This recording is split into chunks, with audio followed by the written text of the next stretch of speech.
Welcome to my channel food fusion by Shanta. আপনাদের সঙ্গে খুব সুস্বাদু একটি মাছের রেসিপি শেয়ার করব। মাছটা হলো পার্শে মাছ, আর এই মাছগুলা ঘের থেকে নিয়ে এসেছে। আজ আমি এই মাছটাই রান্না করব। মাছগুলো আমি প্রথমে কেটে নিয়েছি এবং প্রয়োজনীয় উপকরণগুলোও নিয়ে নিয়েছি। এখন আমি রান্না শুরু করব। আমি কড়াইয়ে 2 চা চামচ তেল দিয়ে দিলাম। আমি চেষ্টা করি খুব অল্প তেল দিয়ে রান্নাটা করার জন্য। মধ্যে দিয়ে দিব পেঁয়াজ কুচি। আমি এখানে হাফ কাপের মতো পেঁয়াজ কুচি দিয়ে দিলাম। আমি পেঁয়াজ কুচিগুলো একটু ভেজে নিব।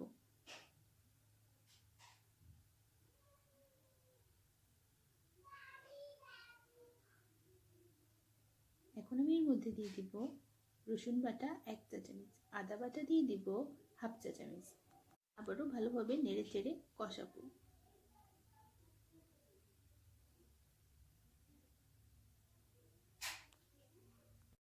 এখন আমি এর মধ্যে সামান্য একটু পানি দিয়ে দিব,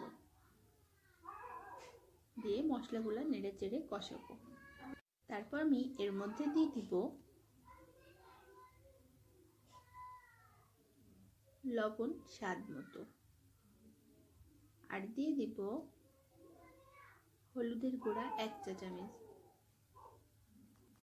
আমি এর মধ্যে আরো দিয়ে দিব শুকনো মরিচের গুঁড়া। আমি এখানে 1 চা চামচের একটু কম দিয়ে দিয়েছি। এখন আমি নেড়ে চেড়ে মশলাগুলা ভালোভাবে কষাবো। তারপর আমি এর মধ্যে দিয়ে দিব কাঁচামরিচ। আমি এখানে 5-6 টুকরা কাঁচামরিচ দিয়ে দিয়েছি। আবারও আমি মশলাগুলা ভালোভাবে নেড়ে চেড়ে কষাবো। মশলাগুলা কষাতে আমার 4-5 মিনিটের মতো সময় লাগবে। এখন মশলাগুলা কষানো হয়ে গিয়েছে। এখন আমি এর মধ্যে মাছগুলা দিয়ে দিব।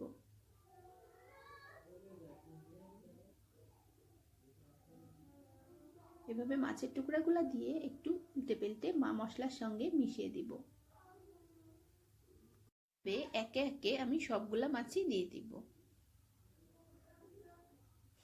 এখানে প্রায় 1 কেজির মতো মাছ আছে। এখন মাছগুলো একটু নেড়ে চেড়ে কষিয়ে নিব। মাছগুলো কষানো হয়ে গিয়েছে। এখানে আমি পরিমাণ মতো ঝোল দিয়ে দিব। মাছগুলা যথেষ্ট নরম এবং রান্না করতে আমার খুব বেশি সময় লাগবে না। আমি ভালোভাবে একটু মাছগুলা নেড়ে চেড়ে ঝোলের সঙ্গে মিশিয়ে দিব। কাজটা কিন্তু খুব সাবধানে করতে হবে, কারণ মাছগুলা ভেঙে যেতে পারে। এখন আমি মাছগুলা চুলায় 10 মিনিট জাল করব। 10 মিনিট পর এর মধ্যে আমি 5-6 টুকরা কাঁচামরিচ দিয়ে দিলাম। এর মধ্যে আমি আরো দিয়ে দিব জিরার গুঁড়া। এখানে আমি 1 চা চামচ জিরার গুঁড়া দিয়ে দিব। জিরার গুঁড়াটা একটু তেলে গুঁড়া করে নিয়েছি। এখন মাছগুলো আমি আবারও একটু নেড়ে চেড়ে মশলার সঙ্গে মিশিয়ে দিব এবং ঝোলটা আর একটু কমা পর্যন্ত অপেক্ষা করব। মাছের ঝোলটা অনেকটাই কমে এসেছে।